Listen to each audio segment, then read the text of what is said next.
오늘 성경 말씀은 사무엘상 3장 1절에서 9절입니다. 여러분들은 하나님께서 여러분들을 부르셨다고 생각하시나요?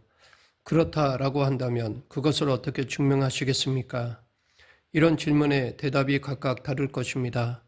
어떤 사람은 하나님이 자기를 부르셨다는 사실을, 즉 소명의식을 확신하기도 하고, 또 어떤 사람은 잘 모르겠다고 생각합니다.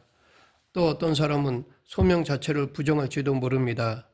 즉 그런 개인적인 체험은 확실하지도 않고 특별한 의미도 없다고 생각합니다. 이렇게 생각이 가지각색입니다. 실제로는 하나님의 부르심을 경험했는데도 그것을 모르는 사람이 있고, 반대로 소명과는 전혀 상관이 없는 자기 확신을 소명이라고 여기는 사람들도 있습니다. 그래서 소명이라는 것을 명분으로 신학교에 가고 선교사로 가기도 합니다. 이렇게 소명의식이 왜곡되는 경우가 많습니다. 혹자는 소명을 받은 사람은 뭔가 특별한 것처럼 생각합니다. 그래서 이런 사람들은 소명받은 사람들을 부러워합니다. 그러면 도대체 소명, 즉 하나님이 부르셨다는 것은 무슨 의미일까요? 오늘 본문은 사무엘이 하나님의 부르심을 받는 장면에 대한 이야기입니다. 이 시간 사무엘을 통해 이 소명에 대해 알아보겠습니다. 구약에 나오는 인물들은 거의 대부분 성인이 되었을 때 소명을 받는 반면에 사무엘은 어릴 때 소명을 받았습니다.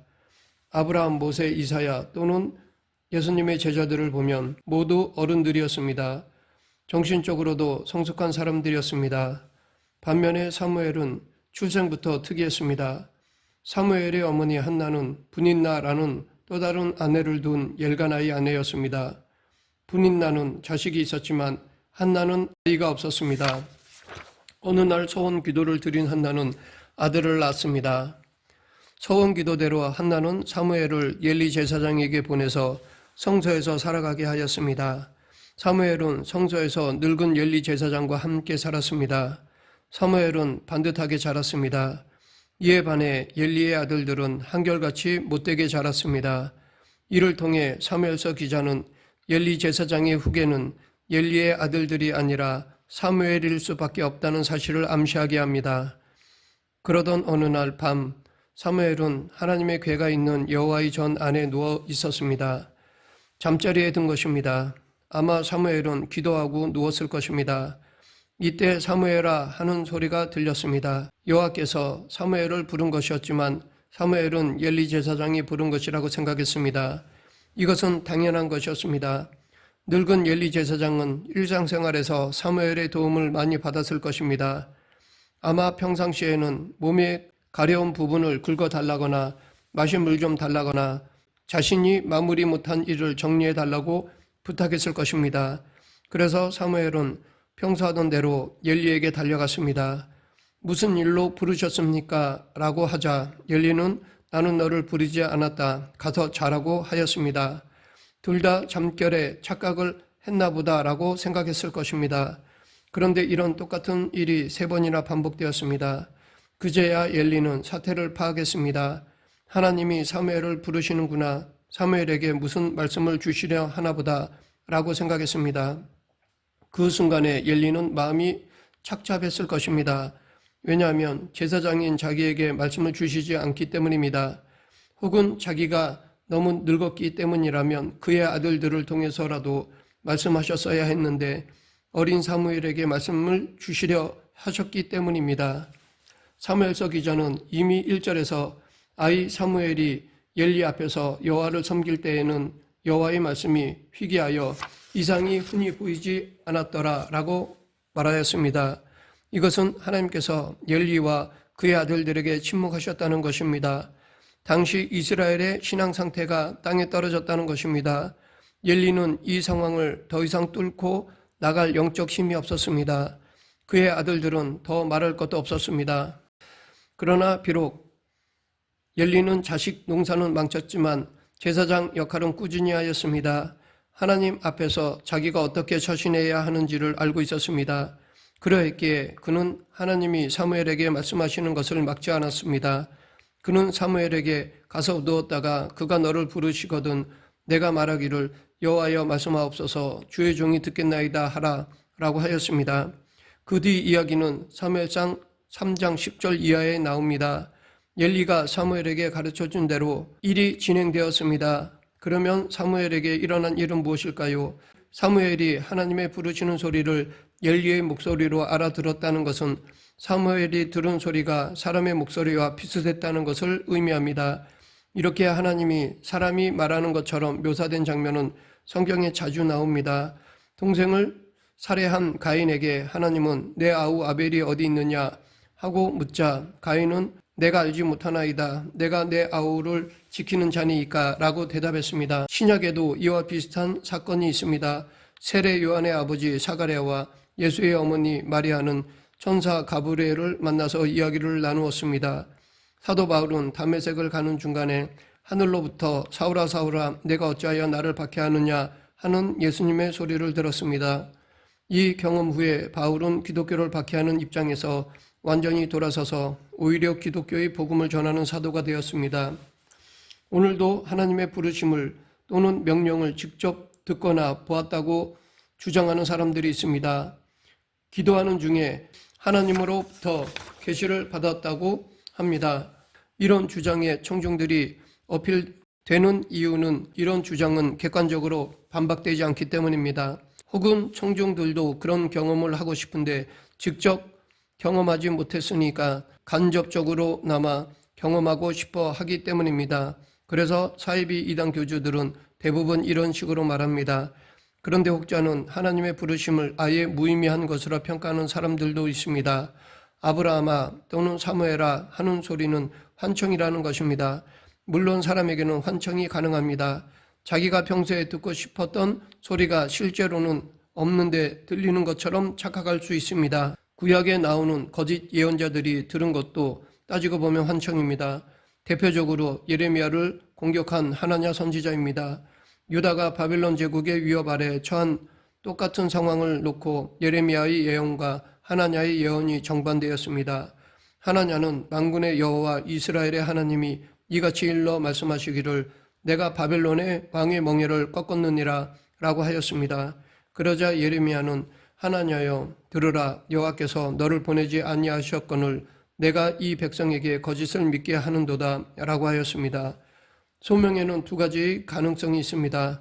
하나는 참된 소명이며 다른 하나는 거짓 소명입니다.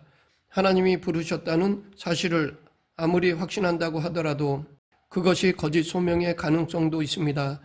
하나님으로부터 부르심이 아니라 환청일 가능성이 있습니다. 성령이 아니라 거짓 영에 사로잡힐 수도 있습니다. 이것은 소명의 차원에만이 아니라 우리의 신앙생활 전반에 관계됩니다. 평생 신앙생활을 했다고 해도 그것이 헛수고일 수 있습니다. 왜냐하면 맹신적인 믿음을 극단적으로 강조하는 집단이 주로 사이비 이단들이기 때문입니다. 시간과 물질 모든 것을 다 바쳐서 이런 이단들을 따라다녔다면 그들은 나름대로 확신이 있었겠지만 헛수고를 한 것입니다. 물론 하나님이 부르셨다는 경험이 없어도 좋다거나 뜨겁지도 않고 차지도 않는 미지근한 상태에서 신앙생활을 대충 해도 좋다는 말이 아닙니다. 열정적이고 헌신적인 신앙생활이 무의미하다는 말도 아닙니다. 그것은 아무리 강조해도 지나치지 않습니다. 소명을 경험한 사람은 헌신적이지 않을 수 없습니다. 소명을 통해서 헌신적으로 살기 위해서라도 소명 경험을 바르게 이해해야 합니다. 이것은 소명의 진정성 문제입니다. 우리의 소명 경험이, 즉 하나님의 경험이 또는 신앙이 옳은지 아닌지에 대한 성찰이자 질문입니다. 소명의 진정성을 제3자가 구분한다는 것은 쉽지 않습니다. 종교개혁 시대에 루터의 주장을 로마 가톨릭 교회가 부정한 것을 보면 이를 알 수 있습니다. 이것은 기본적으로 성령의 목입니다. 성령은 진리의 영입니다. 모든 진리 여부는 성령에 의해 결정됩니다. 우리가 성령을 신뢰한다면 이 세상이 진리에 의해서 작동된다는 사실도 신뢰할 수 있습니다. 겉으로는 또는 일시적으로는 불의와 거짓이 득세하는 것 같아도 결국은 정의와 참이 승리합니다. 진리의 영인 성령을 믿는 기독교인들은 세상을 성령론적 관점으로 삽니다. 그렇다고 해서 우리는 손가락 하나 까딱하지 않고 무조건 성령에게 다 떠넘기는 것은 아닙니다. 오히려 그 반대입니다. 성령에 의존하는 사람은 바로 그 성령의 일에 참여합니다. 소명의 진정성은 소명을 경험한 사람이 성령의 속성인 진리를 따라가는가의 여부에 달려 있습니다. 결국 소명은 자기 확신이 아니라 진리의 문제입니다. 하나님 경험은, 즉 신앙 경험은 진리에 의해서 판단되어야 합니다. 궁극적인 진리는 예수 그리스도입니다. 예수님이 우리의 소명을 판단하는 토대이십니다. 마지막 심판의 심판주가 재림의 예수님이라는 초기 기독교의 주장이 바로 이것을 가리킵니다. 재림의 예수님은 양과 염소를 구분하듯이 의로운 자와 악한 자를, 생명으로 구원받을 자와 멸망당할 자를 구분합니다. 사도행전에는 천하 사람 중에 구원을 받을 만한 다른 이름을 우리에게 주신 일이 없음이라 라고 하였습니다. 이제 우리는 사무엘처럼 어떤 소리를 듣는 것에 매달릴 필요가 없다는 것을 알게 됩니다. 어떤 소리를, 어떤 불을, 어떤 굉장한 현상을 찾아다닐 필요가 없습니다. 그런 경험은 어디에나 있을 수 있습니다. 우리는 이런 것에 매달릴 필요가 없습니다. 예수 그리스도를 믿는 것이 참된 소명의 토대이기 때문입니다. 소명 경험이 예수 그리스도와의 관계에서 보증된다는 말을 상투적으로 입버릇처럼 하는 사람들도 있을 것입니다. 다시 말해 단지 예수를 잘 믿으라 라는 것으로 생각합니다. 이것은 교리문답의 차원에서 정답일 뿐입니다. 우리는 이 교리문답 차원에서 머물면 안 됩니다. 실제의 삶에서 체험해야 합니다. 예수님을 생명으로, 진리로, 길로 믿고 살아야 합니다. 예수님을 통해서 일어난 사건이 나의 삶에 적용되어야 합니다. 말씀을 맺겠습니다. 어린 사무엘을 부르신 하나님은 지금도 우리를 부르십니다. 이 부르심은 단순히 교회에 잘 나와야 한다는 것이 아니라 하나님이 행하시는 생명 구원의 자리로 나오라는 것입니다. 우리는 이 사실에 더 집중해야 합니다. 너무 많은 것에 마음이 분산되면 부르심을 경험할 수 없습니다. 성소에서 제사장 엘리를 도우면서 기도하던 사무엘처럼 영혼의 귀를 열어야 합니다. 그때 하나님은 당신만의 고유한 방식으로 우리를 부르십니다. 예수 그리스도 안에서 소명을 이루어가는 저와 여러분이 되길 간절히 축원합니다. 기도하겠습니다. 생사화복을 주관하신 하나님 아버지, 소명의식을 가지고 신앙의 삶을 살아가는 저희 모두가 되게 하여 주시옵소서.